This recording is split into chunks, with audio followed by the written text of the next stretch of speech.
My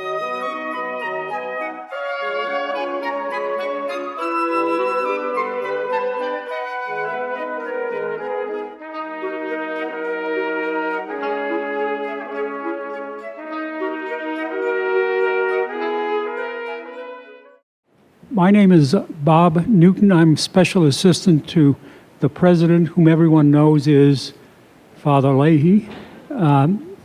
It's amazing how many people know Father Leahy. I go around the campus and ask, do you know who Father Leahy is? And everyone knows who he is. I'm also the acting director of the Church in the 21st Century Center that is sponsoring this program and that puts out C21 resources, which you've all, I hope, had an opportunity to read. I'm going to do two things. I'm going to first say that last week Father Leahy appointed a permanent director of the Church in the 21st Century. Some of you were here last week. His name is Dr. Thomas Groom. He's been at Boston College for 40 years. He's a distinguished professor in the School of Theology and Ministry. He's nationally and internationally known. He's going to South Korea right after the end of classes, where they've just translated his latest book into Korean, and he's going to spend 10 days there speaking on a diocesan program about his new book. So we welcome Tom Groom, and he will, I'm sure, be a significant addition to what the Church in the 21st century is trying to do. But you're not going to get rid of me completely, because I'm still going to be chairman of the steering committee and co-chair of the advisory committee. My second role is to introduce the introducer, and I'd like to introduce Dominic Fazzoloni, who is one of the people whom, if you go to the office of the Church in the 21st Century Center, you'll see him. He's always there. He's one of the people who's a great supporter, a member of the Student Advisory Committee. So let me, without further words, ask Dom to introduce our speaker tonight.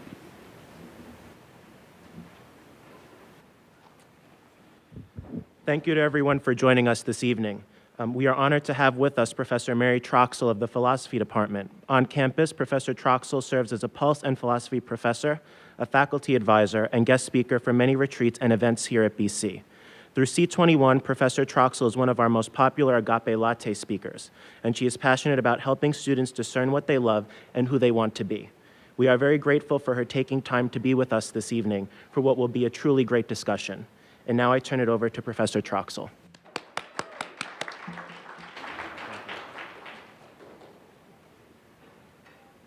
All right, I'm going to sit here, and you guys have the opportunity to see me do something I never do, which is operate a PowerPoint discussion. So I'm going to refer to this. I'm very new at the old PowerPoint thing, so just bear with me. But I'm very happy to be here talking to you about this particular topic, because I think it's a topic that it's important to talk about and that doesn't get talked about enough. And you hear all the time, men and women for others, and you hear about this in terms of service and social justice, but it's also about family and married life. One of the places in your lives where you're going to, that's an arena for agapic love, for serving others and self-gift, is within the family, through marriage, through family. So I think it's important to talk about. And I'm going to base, I'm very happy to do this in part because I'm not going to be doing most of the talking. I'm going to talk for a little while, and I'm going to open it up to you. And I enjoy listening to students much more than I enjoy listening to myself. But I had a class. First of all, there is this wonderful magazine, the C21 magazine, was devoted to faith in the family. And part of what they did in this issue was they had a forum with students, Boston College students, to talk about faith, family, and the future, talk about this topic. And later, I had a capstone. I teach capstone, and I had a capstone class, and we talked about this article, and I got a lot of information about how students think about faith and family in the future. So I cobbled together some quotations, some remarks from students, both my own students and the students from this magazine. And through talking to students, there were a number of themes that came up. So I'm going to talk about those themes. I'm going to give you some quotes, which is why I resorted to PowerPoints. And then I'm going to open it up for discussion. So what I'd like you to think about while I'm talking about this, which shouldn't be more than 10 minutes or so, is what was interesting to you, what made you think, what did you not agree with, what did you agree with. So here we go. So the first, let's see how this works. So how do I move towards a commitment of marriage and family? This is a really important topic, and again, it's one I don't think students talk about a lot, and I think there's a reason for this. In your lives, one thing we can say about Boston College is you guys are achievers, you're overachievers. If somebody sets a bar, you hit it. And you're very good, you're very disciplined, you're very bright, you're very achievement-oriented. And the thing about relationships, thinking about a life partner, thinking about a family, is they don't fit neatly into the mold of what it takes to be successful. And I'm reminded, I have a good friend, and she always used to say this about her marriage. She used to say, you know, I'm not mediocre in anything. In my career, I'm an overachiever. In college, I was an overachiever. In my life, I'm an overachiever. I'm not going to settle for a mediocre marriage. My husband's and my marriage is going to be excellent because I don't settle for anything less. My friend is divorced now. And I say that it's not that she was an overachiever that caused her divorce, but rather it's that achievement is kind of beside the point. Marriage and family is about a lot of things that have nothing to do with trying hard and giving it your best. You know, it's about spontaneity, it's about letting things happen, it's about a lot of things that are not within your control. And I think those are very hard things for students to grapple with sometimes. So I'm going to start with these quotes. We're challenged in so many ways while in college, physically, academically, and emotionally, that we simply cannot keep pushing ourselves to be challenged and one more. So the idea of thinking about a life partner, thinking about a life commitment, thinking about family, I think it's hard to do. It's something, one of my students said, you know, I thought in college I'd build relationships and I'd graduate from college and build career, but I find myself graduating and I'm not really sure how to navigate romantic relationships. By the way, don't get excited. There's exactly 2 icons in this PowerPoint, and that's one of them. So, and there's the other one. So, and then it's done. I couldn't find any other applicable icons. So here's another student. Taking the next step in a relationship may bring you even more joy than taking the next step in your career. Ultimately, people retire from work, but people do not retire from being married to someone they love. And again, I think this is a wonderful quote. It shows how important being reflective, being thoughtful about this issue is. Yet a lot of students don't talk about it a lot. Maybe they think about it, but I don't think there's a lot of venues where students have a chance to talk about it. So that's the first area. The second area, what is my ideal family? And I think this issue, so you know, none of you know what your family's going to look like, but you can think about what kind of family do you see yourself in? What kind of, do you want children? What kind of parent do you want to be? And again, I think this is a hard thing to talk about and think about. I think it's particularly difficult for women. A lot of students talked about, well, first of all of you, again, you're overachievers, and you've worked very, very hard to set the stage for having very promising careers in whatever field you're excited about. So if you think about it, you've probably missed a few nights sleep, or you didn't sleep as much as you wanted, so you do well on an exam, so you could keep your GPA up, or you know, you gave up free time so you could be part of a organization to help you get a job. You know, you do so many things to make sure that you have a promising career.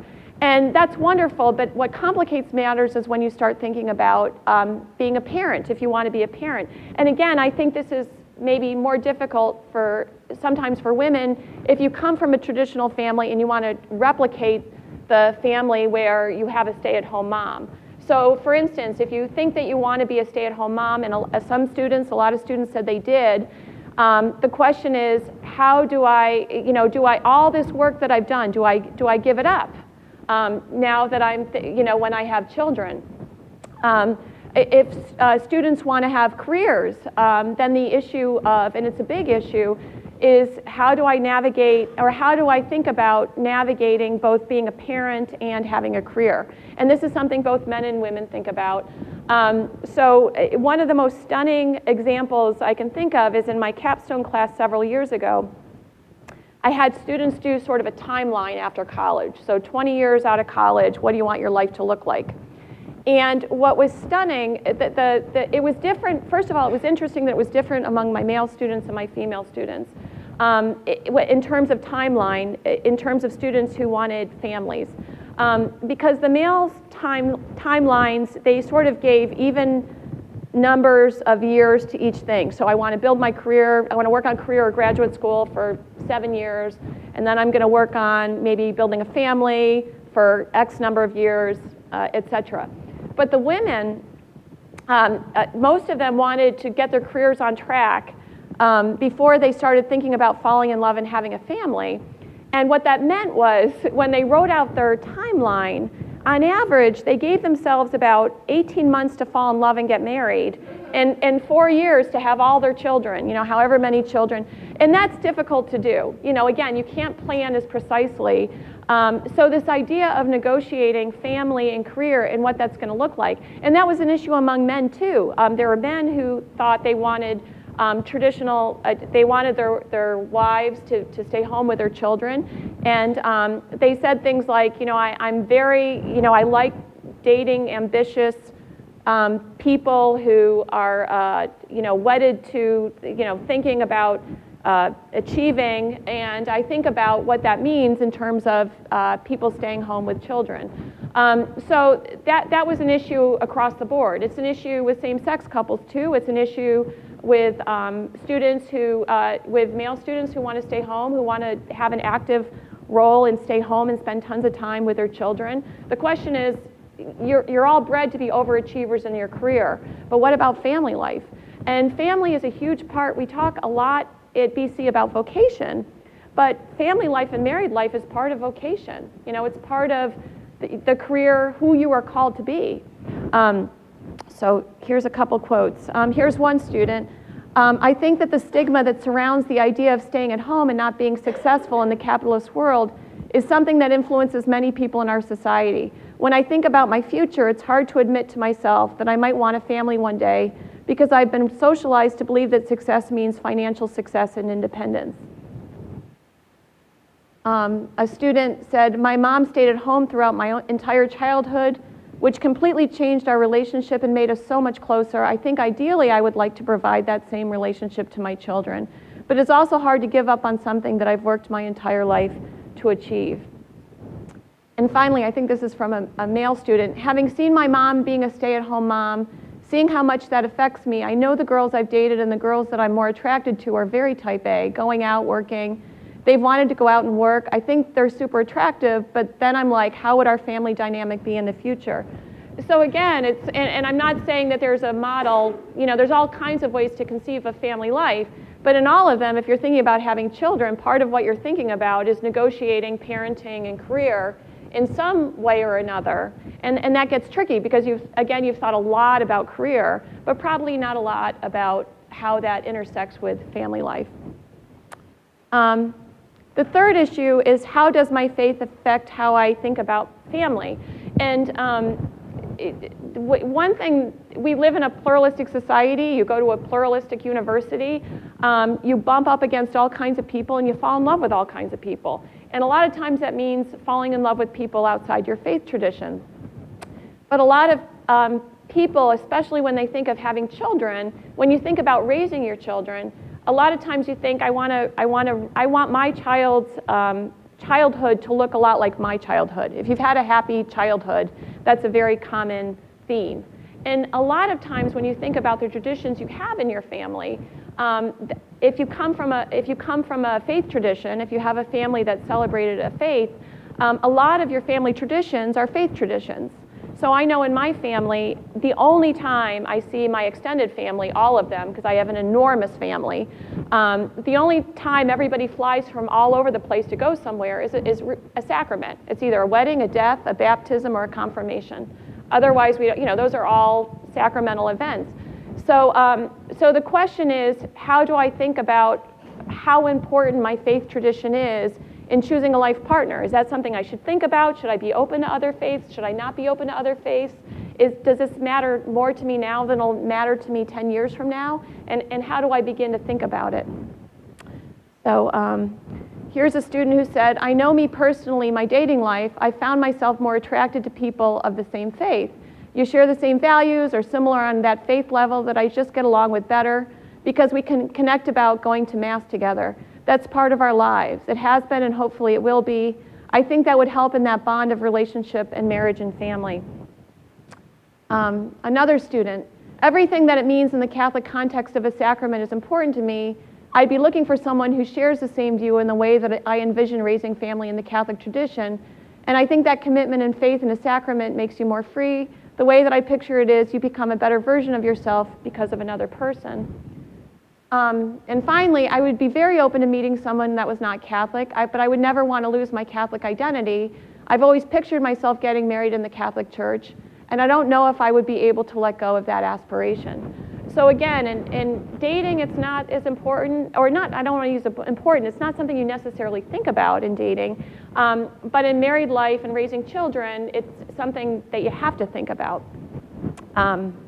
And finally, the last issue is the faith tradition and family. And this comes from the fact that in a lot of faith traditions, a lot of students have the idea that the values or the tenets of their faith tradition is too constricting or doesn't really honor their experience or the experience of their generation. And the question is, how do you hold on to your faith tradition, or do you hold on to a faith tradition, or how do you think about a faith tradition, especially when it comes to family and relationships?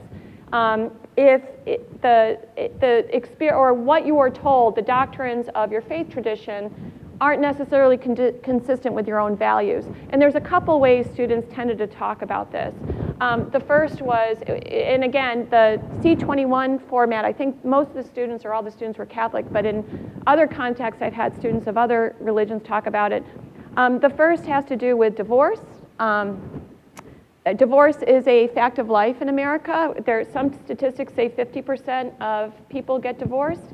But if you belong to a faith tradition that says divorce is not an option, the question is, should you even conceive of it as an option? In other words, is a prenuptial agreement a dishonor to your faith? Can you even think about it? Do you have to even have in your mind the idea that you should have some kind of financial independence when you're married or when you have a family, just in case you and your spouse split apart? So when you get married, one of the first things you got to talk about is, do we have a joint checking account or do we have separate checking accounts? Do we combine our assets or do we keep something separate? In my career, do I think about, if this marriage fails, that I have a way to support myself? So that's the first thing. The second thing is cohabitation. Students, a lot of times, I think one statistic I read in this magazine is, or in the forum from this magazine, was up to 80% of people cohabitate before they get married. And if that's true, then it seems to be a fact of American life. And again, it goes against a lot of faith traditions. And the idea is that expectation about living together only after marriage, is that realistic? Is that something that should be embraced? Sometimes it's a practical matter. You get engaged and you're living in the same city.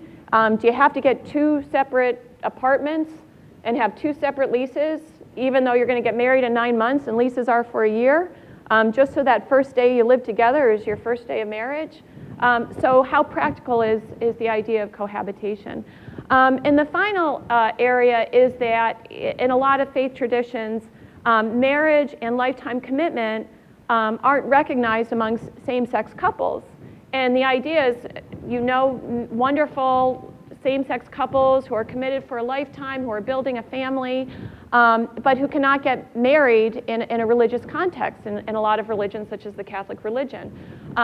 So the question is, does the notion of family, does the notion of marriage honor your own values, your own experience, considering the values or the experience of the Catholic Church, or any faith tradition that goes against your values? Again, the people interviewed in this were Catholic, so we're at a Catholic place, so I have that in mind. So here we go. Here's a student who said, I think in a sense it can be good to have the ideal of what's an ideal sacrament, but I also think the context of 2014 needs to be re-examined to see the social changes, the cultural changes, just things that were held so strictly before. And the concepts and ideas of what a traditional marriage should be expanded given the context of today's world. Another student, I don't think there's anyone here that hasn't had some sort of personal experience with divorce. And so how do you go into a marriage and a life, build a life for yourself that has the element of commitment and doesn't acknowledge divorce or believe in divorce? We all know people in gay committed relationships that are awesome and are not taken seriously by the church. So I think that that's one. And we know a lot of people that cohabitate and that's not taken seriously. And finally, people will have sex before they love the other person, and that seems to be what the church's biggest, I think, countercultural move is. To say we have to restrain ourselves until we're truly deeply in love with someone, and that sex is an expression of love rather than maybe a way of developing love. It's a different moral sequence. So there you go. I'm hoping that I'm done with my part of the presentation. So I've talked in general, I've given these a couple areas. How do you conceive of relationships in marriage? How do you conceive of family life? How do you conceive of your faith tradition intersecting with your family life? And how do you view the faith tradition in terms of your own values and your own experience in this millennium?